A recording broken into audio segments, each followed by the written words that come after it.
just the floor is yours, and thank you. Thank you. Buenos días. Would you prefer the talk in English or Spanish or English? Okay.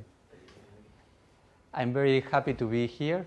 This is only my second time in Spain, and probably this is one of the talks where my strong accents will be valued or appreciated because it is in a Spanish accent. And it's I will be here only 1 week. It's a very productive week working with Nacho, but also a very emotional week because my grandparents come from Spain, so each time I go to the street I feel like home, despite this I don't know much about Spain, but I remember all my childhood and my grandparents and the food. I still did not dare to try tortilla here, or tortilla, because I will compare with the one my grandmother used to make, and probably it's not so good here. I don't know. Okay. So I'm going to talk about links between biodiversity, crop pollination, and multi-dimensional landscapes.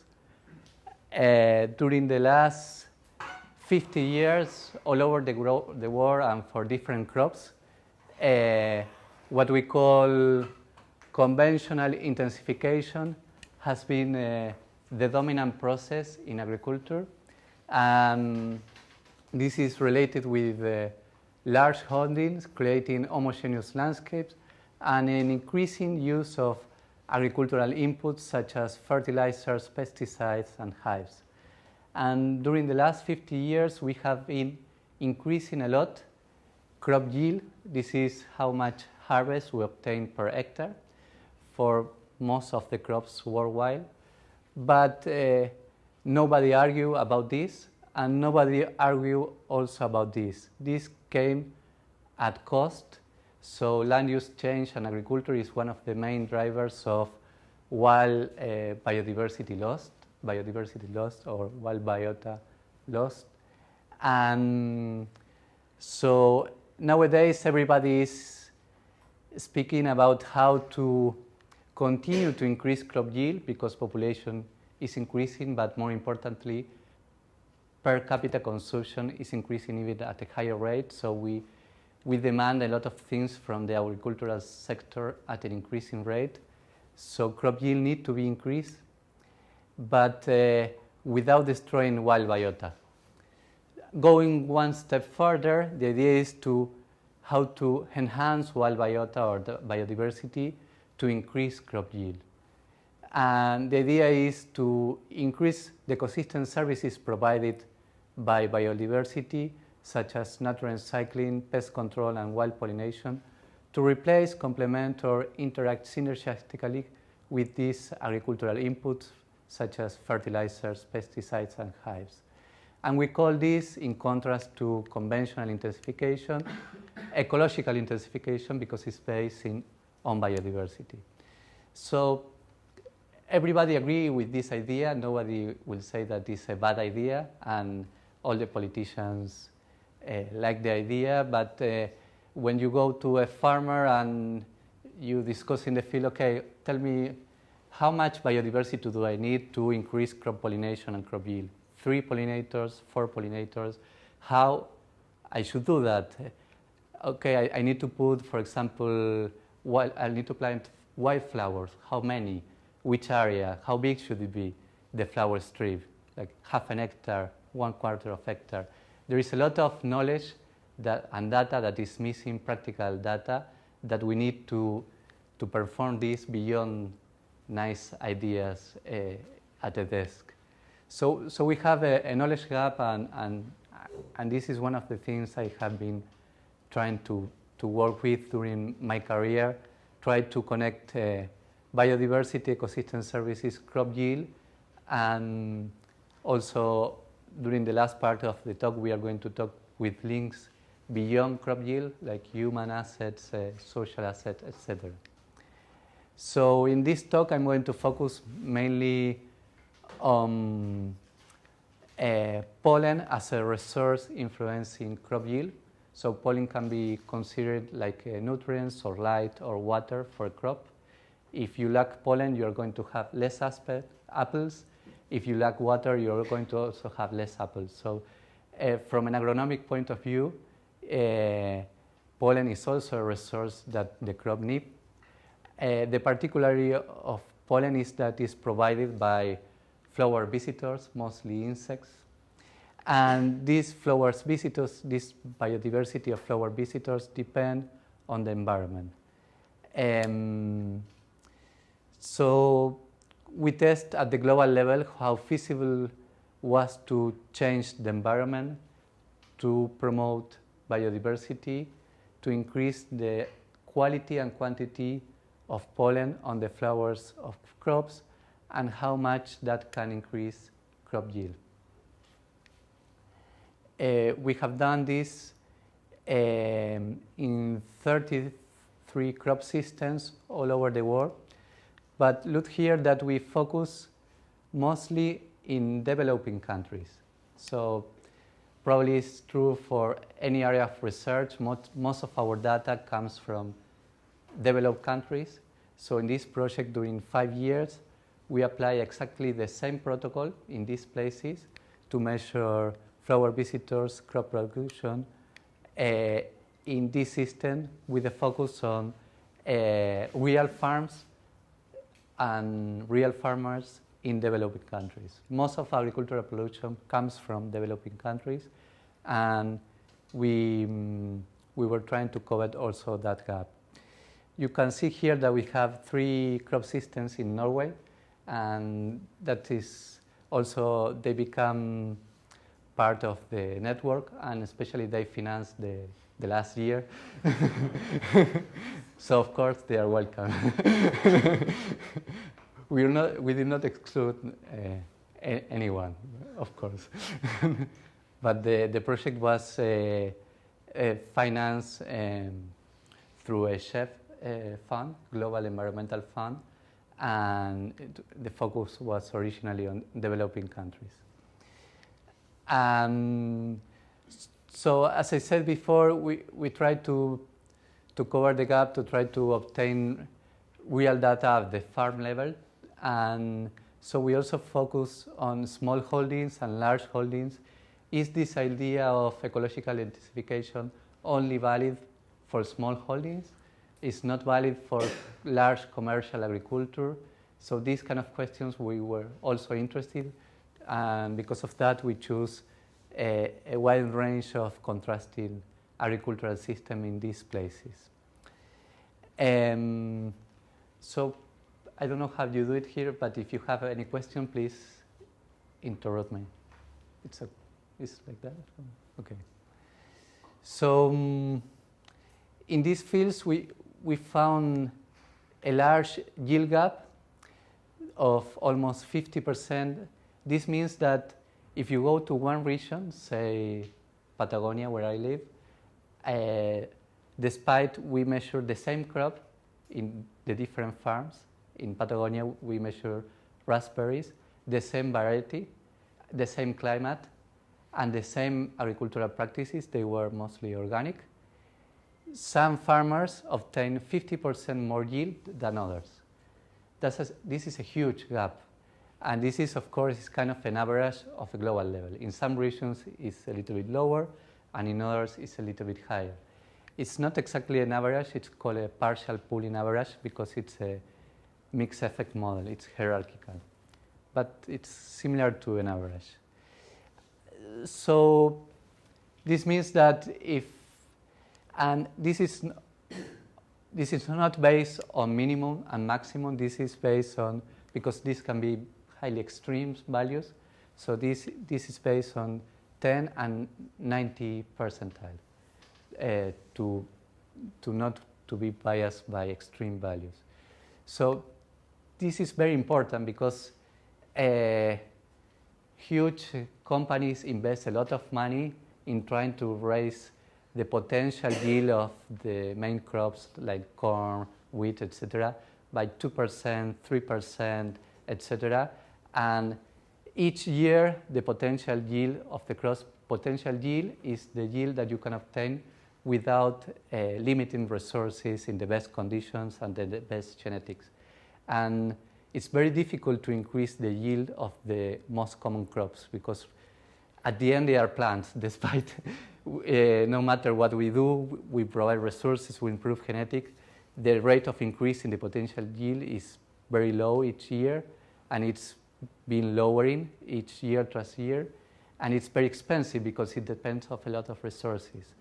But ecologically, there is a huge revolution that can be performed in terms of how much we can increase food production, in terms of agricultural management.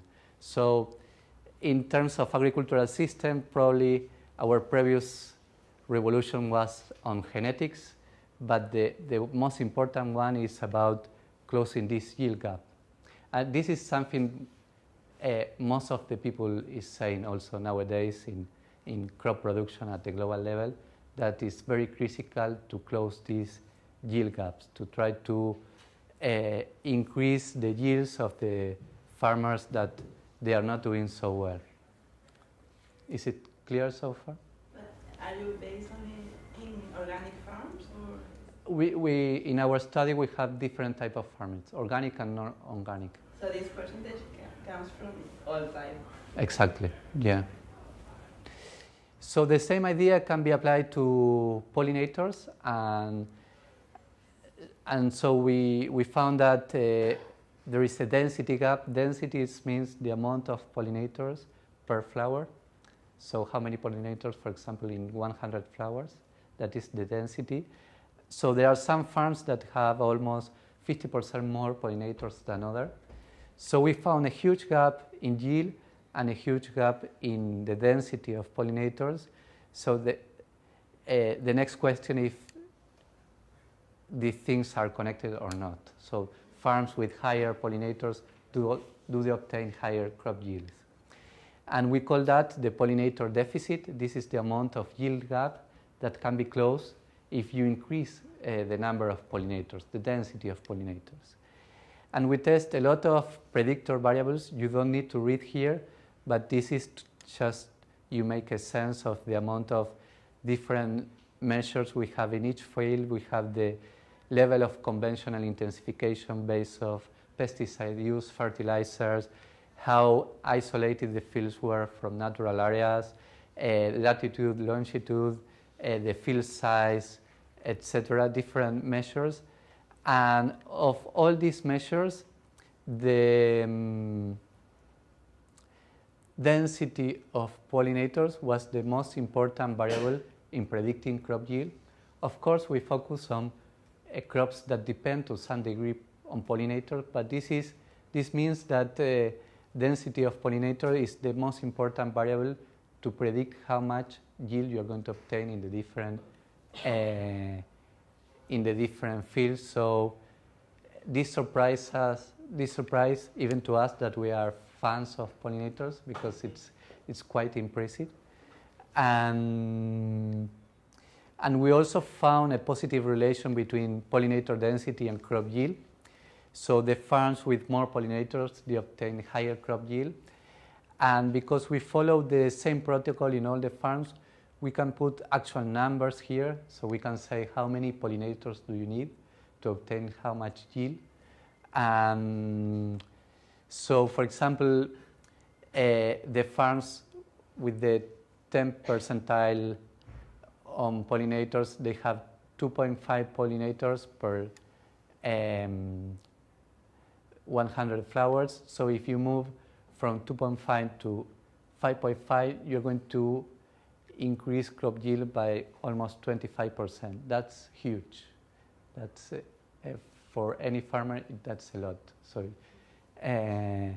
if you can increase income by 25% in your business, it's a lot. And we found that for small holdings, and for large holdings we found the same, but only with a high flower visitor richness. You need at least high, it's in relative terms, so you need at least more than 3 or 4 species of pollinators.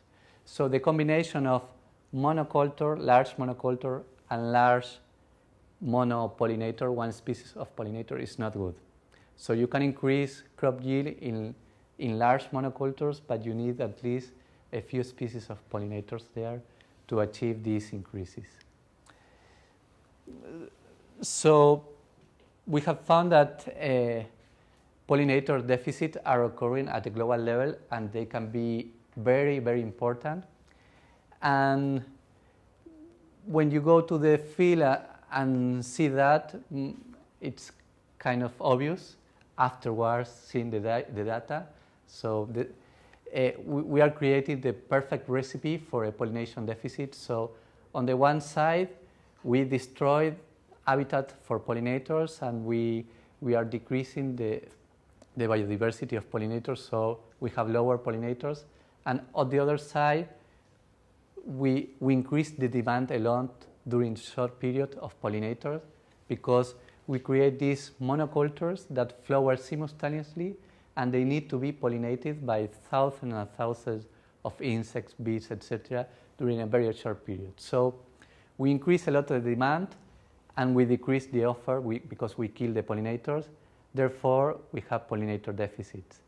And this is very common in all the crops that depend on pollinators, because our main process of agriculture, as I said at the beginning, is conventional intensification.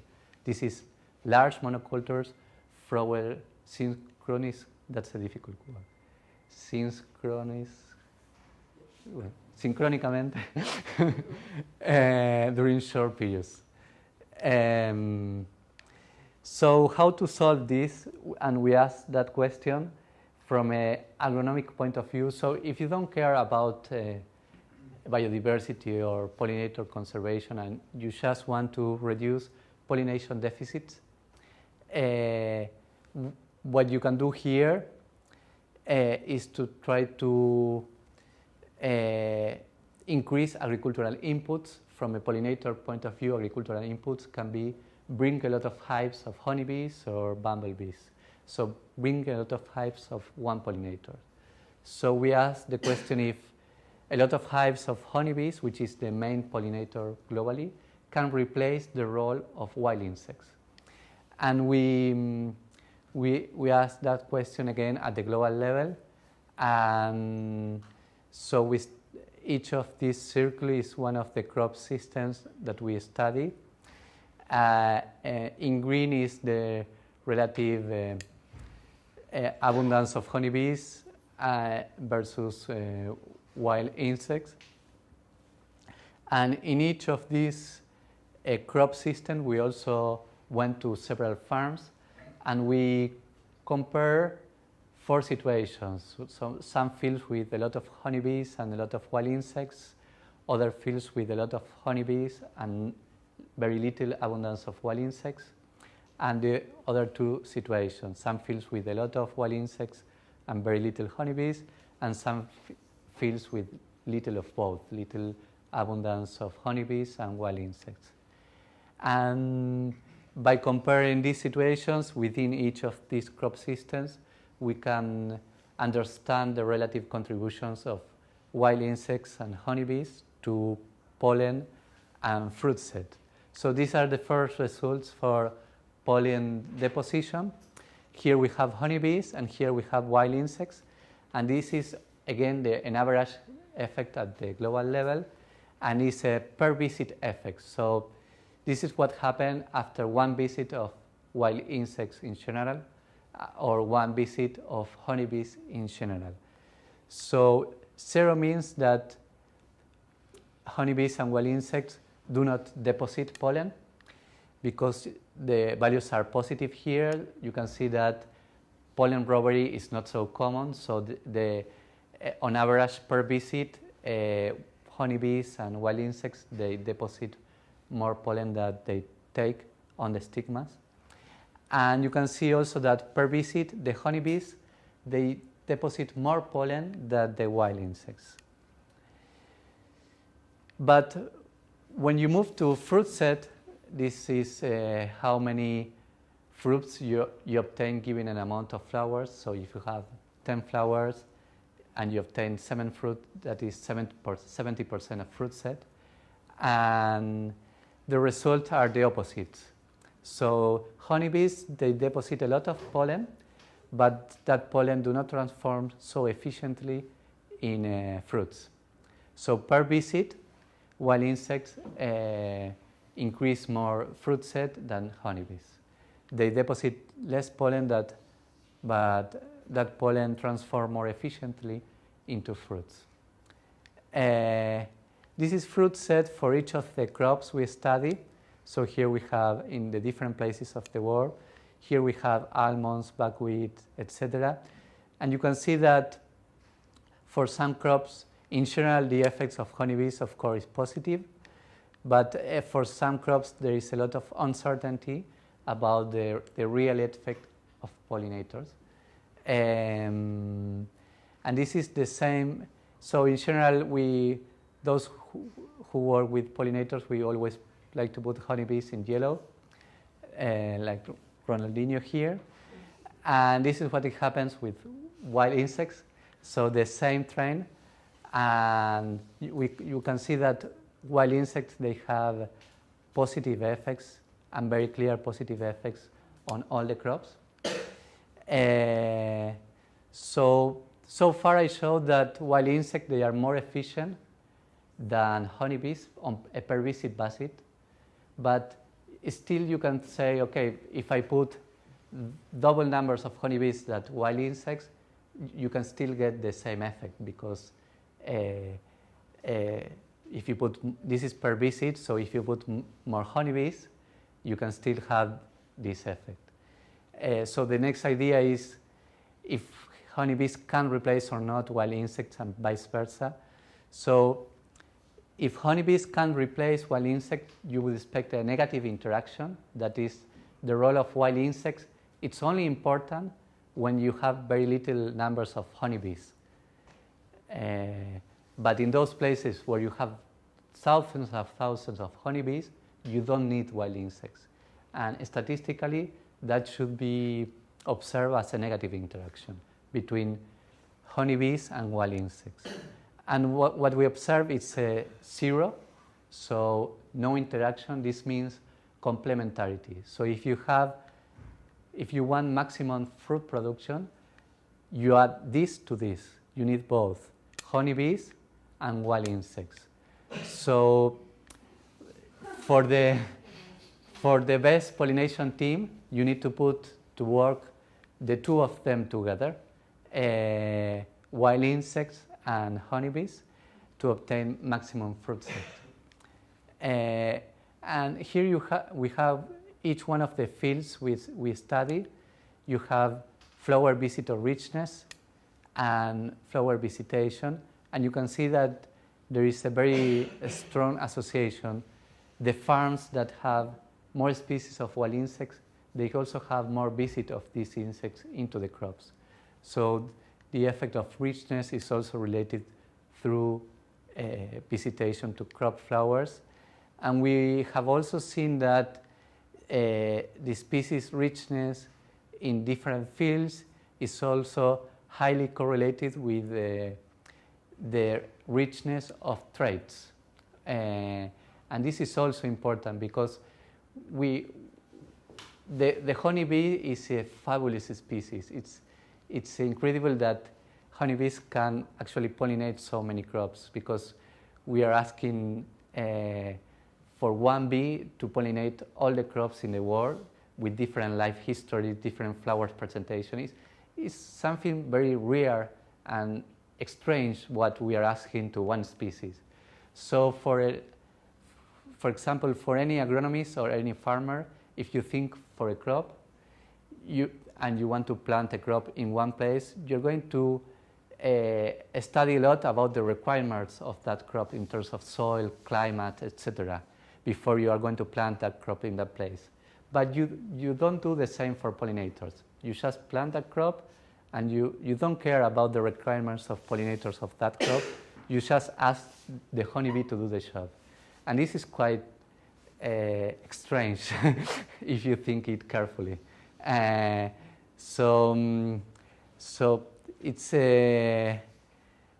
we are showing that pollinator deficits are common all over the world, and this is in part because they are neglected. They are neglected by the technicians, the agronomists. They do not use the same reasoning for pollination that for other resources like water, etc. They are neglected by scientists. There are a lot of papers about yield gaps and the causes of yield gaps all over the world. And these are papers in Science, and there are many papers. None of them talk about pollination. They talk about nutrients, of course they are important, but they did not even mention pollination. And they are also neglected at the university. I'm an agronomist. I took, in Argentina, we took like 55 courses. So I learned a lot about machines, about water, about irrigation, about crop physiology, but nobody in Argentina we have long degrees, so these are kind of 6 to 5 years, 5 to 6 years at least, but I think I never had a class about crop pollination, or probably one, and very shortly. So, and I would like to go now again to my university and see if they are taking these studies into account to change their classes. I don't know. I'm scared about doing that, but. Do you think it is because like rice, wheat, all these massive crops are pollinated by wind, so maybe? Well, that's true, but 70% of the crops depend at least to some degree on pollinators. But it is true that on mass or per volume of crop production, most of our crop production comes from crops that do not depend on pollinators. But this is not about, so this is only if you think about crop production. But the volume of crop production doesn't mean nutrients in terms of vitamins, etc. It doesn't mean value. Usually crop pollinator crops are more value than non-dependent crops. It doesn't mean about livelihoods. So if you have most of the farmers around the world, they are smallholders. They have less than 2 hectares, and they depend on diversity of crops also usually. And so it depends on how you measure. They are more or less important. And because we are globally more affluent, and many of the pollinator-dependent crops are fruits or coffee or cocoa, and we like to bring fruits from all over the world. During the last years, the cultivated area with crop pollinator-dependent crops has increased a lot, much more than non-dependent crops. So our agriculture during the last 50 years is more dependent on pollinator than before.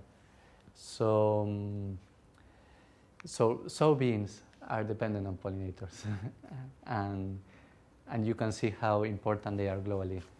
So yeah, they are very important.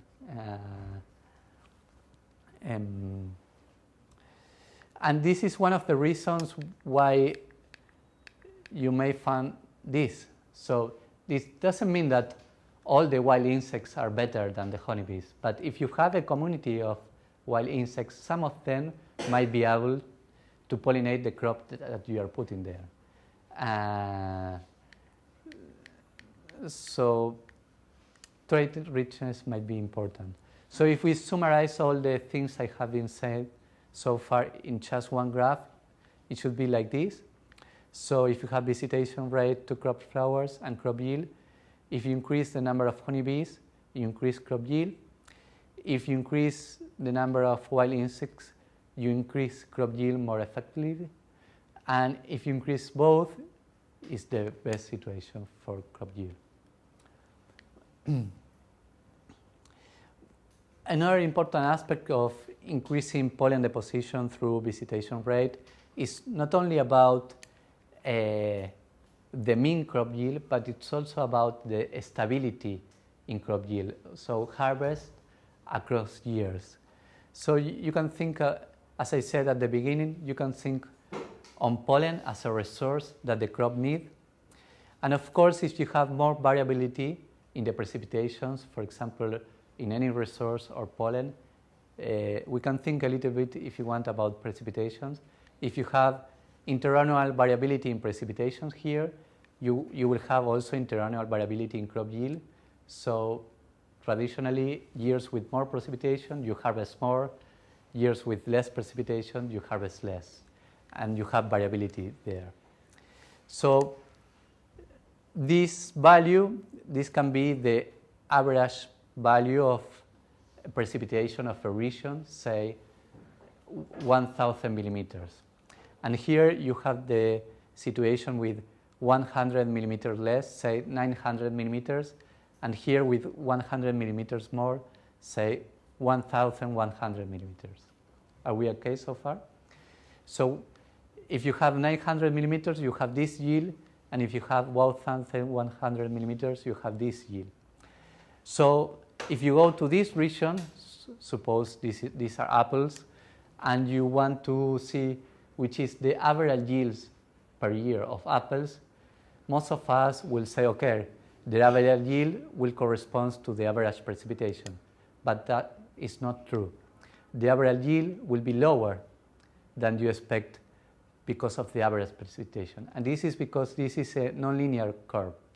So the bad years are much more influential than the good years. You can see that 100 millimeters lower has a much bigger impact on yield than 100 millimeters higher. And this is very important, especially in drier areas where climatic variability is higher than in humid areas. And this general relation between variability and mean trend is called Jensen's inequality. An important aspect of this is that when you have pollinator deficit and you have more variable pollen deposition, that the variability in pollen deposition will not only affect the variability in harvest, but only the mean harvest that you obtain from a region. And this is also important from an agronomic point of view. For example, these are results at the global level, and you can see here the year, and this is the yield, and these are the increasing pollinator dependence. For here you have wheat, rice, etc., crops that do not depend on pollinators, and you have increasing pollinator dependence, and you can see that the higher the pollinator dependence in a context of pollinator deficit, the higher the variability in the crop yields across the years. It's okay so far? Okay. So what we are seeing is that we have pollinator deficit all over the world in terms of mean and stability. This decreases how much we can harvest per hectare, but society, what they ask production. So if you harvest less per hectare, you need more hectares to compensate that lower per hectare production. So you have less crop yield, so you need more agricultural area. And our world is highly limited, so if you have more agricultural area, you will have less natural and semi-natural areas, and this is what we are finding. And less natural and semi-natural areas means less biodiversity of pollinators, which means less pollination. So this is a negative cycle, a vicious cycle of crop pollination, and this is the cycle that we are experiencing right now. So how to try to cut this negative cycle and try to convert it into a positive cycle, and this is about changing the environment through practices of ecological intensification. In this case, I'm going to exemplify some pollinator-friendly practices. So you promote the environment to increase biodiversity of pollinators, then you have more pollen and more crop production. And these practices, they can be performed on field, of course, apply less pesticide, for example, during flowering, and off field, like preserving natural, semi-natural habitats, planting wild flower strips, hedgerows, etc. I'm not going to into much detail about examples because I don't want to take much time. But what we are seeing is that these practices like flower strip and hedgerows and natural habitats, they need to be provided within a certain range of the crop, 200 meters. And this is probably not complicated in some part of Europe where you have smaller fields, but in America, in the US, Argentina, Brazil, when we have, it's common to see one plot of 3,000 hectares of just soybean. This is kind of a revolutionary change because 200 meters is around 20 hectares. And so we have seen in our work that these practices, they can increase biodiversity, they can increase pollen deposition, they can increase crop yield, and they can increase profits. And these practices, flower strip, hedgerow, natural habitat, they usually have synergies with other ecosystem services that are important also for our livelihood, like soil erosion, water contamination, pest control. And usually if you perform pollinator-friendly practices to increase biodiversity of wild insects, all these practices, they usually provide resources for honeybees, so they are positive usually for the honeybee industry. And they are usually important in terms of scenic value and tourism. So the idea is try to think about a multifunctional landscape. So each time you act on a landscape, you affect many different things, not only pollination, and try to understand those aspects, but also realize that they can have some trade-offs. So we have example of pollinator-friendly practices that they are paid by themselves, like in high-value crops, like blueberries. So if you plant flower strip in many situations for blueberries, the money you invest in planting these flower strips is paid by the extra yield that you obtain. So it's an agricultural practice that the farmer do not need any subsidies. But in other situations, it's better to use that area in terms of short-term profit to have more crop and not to have the flower strip. So you increase the crop yield, but that increase is not so high to compensate the area that you're losing of crop or the money you need to invest. So there are opportunity costs and there are sometimes short-term revenues that make these practices not so easy to apply in some situations. So the idea is to start applying them in the places where the trade-offs are lower and the synergies are higher, like marginal lands. So in Argentina and in many places, they farm everywhere. So they have huge plot and they sow everywhere, but they are sowing also in some marginal lands that they are not so productive within this large plot. So these are ideal places to start with environmental friendly practices because they are the farmer, they have costs, but the benefits or profits are not so high.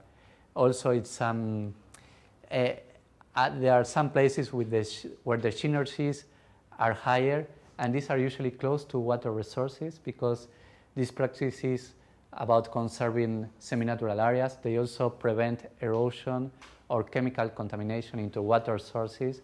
So these are ideal places to start with environmental or more focused pollinator-friendly practices when you can have higher synergies and lower trade-off.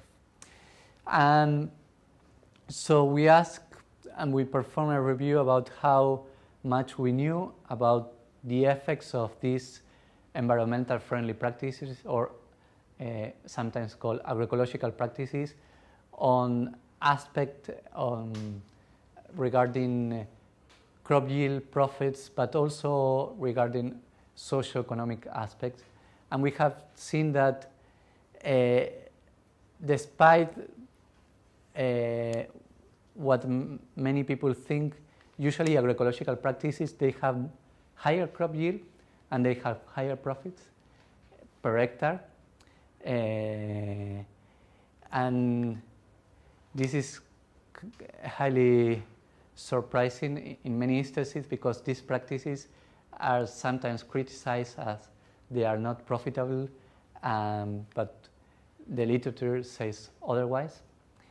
But we also have found that there is almost no data about the impacts of these practices on other socioeconomic indicators like labor, human aspects, social aspect, and of course we know very little about long-term trends. For example, the only study that I know about environmental friendly practices focusing on pollinator that was about 4 years. They found that during the first 3 years actually, they plant. So they were comparing flower strip farms with flower strip versus farms without flower strip, and during the first 3 years, the profits were negative because the farmer needed to invest a lot in the flower strip, and the flower strip needed time to develop the community of pollinators. But after the 4 year, the increase that they obtain in yield compensate the 3 previous years, and the benefits will be obtained also in the following years. But to understand this pattern, it took 4 years of experiment, and this is one of the few cases that we know about these long-term studies. So there are no such data in the world, but usually agroecological practices, which means farming with nature, it's a common thing or a common thing to expect that these practices might take more than 1 year to be effective.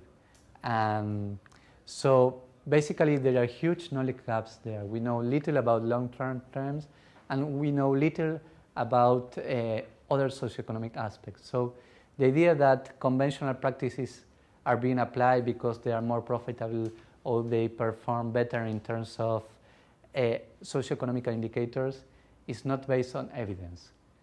And the other way around is also true. So given that situation, we developed some protocols to try to gather this data that were missing and try to understand the socioeconomic value of first pollinator friendly practices, but also in general environmental friendly practices, and we have been applying this protocol in different places of Africa and also Brazil, and Carlos applied very similar protocol in Ecuador, and we are also starting to apply this protocol in Argentina. And the idea is to try to understand the multi-dimensional impacts of these practices on social, human, financial aspects, cultural aspects, etc. So coming back to one of my first slides in relation with this knowledge gap, we have seen that ecological intensification is feasible for small holdings and also for large holdings for both types of agriculture, and there are win-win scenarios between biodiversity and crop yield. So biodiversity must be also a practices that farmers and land management need to start thinking about. In the same way that you are thinking about how much nitrogen are going to apply to your crop, you need to start thinking about how much biodiversity are going to have in your farm in terms of organisms, in terms of landscape biodiversity. We need to start thinking about biodiversity as an agricultural practice also. And as I said also at the beginning, we were facing a world with many challenges in terms of agricultural or rural challenges. We need to ensure that the world's poorest people are no longer poor or hungry, and here we need to focus on small holdings, and I will talk a little bit more about this. We need to satisfy the rapidly increasing demand for food from a larger and more affluent population, and here it's more critical the idea to close yield gaps rather than continue to try to increase yield potential at the cost of a lot of inputs. And we need to do so in ways that are environmental and socially sustainable, and ecological intensification can be contributing in that aspect. So in terms of food security, smallholders are the key. As I said, most of the farms are based on smallholdings. In particular, 83% of the global agricultural population, they rely to some degree on smallholders. They represent more than 2 billion people all over the world, and they are mostly on developing nations. And here is where population is growing faster. Here is where population is poor and undernourished. So it's not going to benefit these people to increase 5% the production of corn in the US or 3% the production of soybeans in Argentina, because the corn in the US is going to go probably to biofuels, so to people who can pay it, and the same for the soybeans in Argentina. So food security is a matter of solving the problems in the place where it happens. And paradoxically, most of the people that have food security problems, they are also farmers. And this was one of the reasons why we developed the first study that I showed with real farmers in developing countries. Thanks, Nacho, for inviting me. Thank you. And thanks to all the people that work in this study, the researchers from which I learned a lot. So if you have questions, happy to answer.